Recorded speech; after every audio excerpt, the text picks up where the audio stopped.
SIR प्रक्रिया को लेकर एक बार फिर बवाल शुरू हो गया है। उत्तराखंड में चुनाव आयोग ये प्रक्रिया करवा रहा है, लेकिन अब वहां से भी इस प्रक्रिया में गड़बड़ी की बात सामने आई है। विपक्ष ने जबरन मतदाताओं के नाम कटवाने के आरोप बीजेपी पर लगाए हैं, जिससे अब चुनाव आयोग और बीजेपी दोनों कटघरे में खड़ी हो गई है। देखिए रिपोर्ट।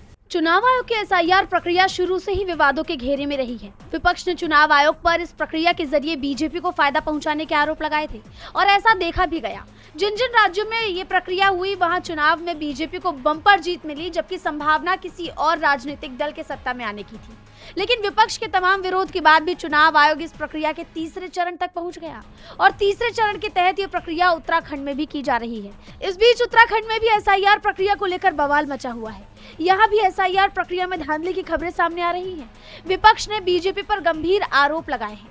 उत्तराखंड कांग्रेस प्रदेश अध्यक्ष गणेश गोदियाल ने आरोप लगाया कि मतदाताओं के खिलाफ बड़ी संख्या में फॉर्म 7 जमा किए जाने की कोशिश हो रही है और ये कोशिश बीजेपी की तरफ से की जा रही है।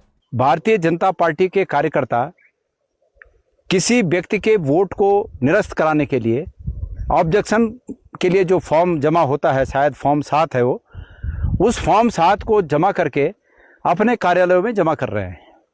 श्रीनगर के बारे में मेरी जानकारी है कि काफ़ी संख्या में जो कांग्रेस के परंपरागत वोट हैं उनके खिलाफ ऐसे फॉर्म 7 भर के जमा कराए गए हैं ताकि एकमुश्त उन वोटों को निरस्त किया जा सके।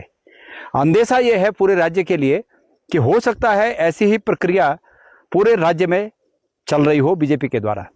चूंकि ये चोरी से बनी हुई सरकार है, ये वोट चोरी करके सरकार बनी है, इसलिए ये सरकार और इस सरकार में जो लोग हैं वो लोग इसी उम्मीद पर बैठे हैं कि फिर ये लोग वोट चोरी करें और इस तरह से वोट चोरी करके या दूसरे के वोट को गायब करके ये लोग फिर एक बार। इसके साथ ही गणेश गोदियाल ने सभी बीएलए, विधायक, पूर्व विधायक और पूर्व प्रत्याशियों से अपील की कि एसआईआर प्रक्रिया पर व्यक्तिगत रूप से निगरानी रखी जाए और अगर कहीं भी मतदाता सूची से छेड़छाड़ या किसी भी तरह की गड़बड़ी की जानकारी मिले तो तुरंत चुनाव आयोग को लिखित में शिकायत दे और संगठन को भी अवगत कराया जाए, जिससे तथ्यों के आधार पर प्रभावी कार्रवाई सुनिश्चित की जा सके। यानी साफ है कि उत्तराखंड में भी एसआईआर प्रक्रिया को लेकर बवाल शुरू हो गया है, जिससे चुनाव आयोग और बीजेपी दोनों सवालों के घेरे में है। डीबी लाइव उत्तराखंड की रिपोर्ट।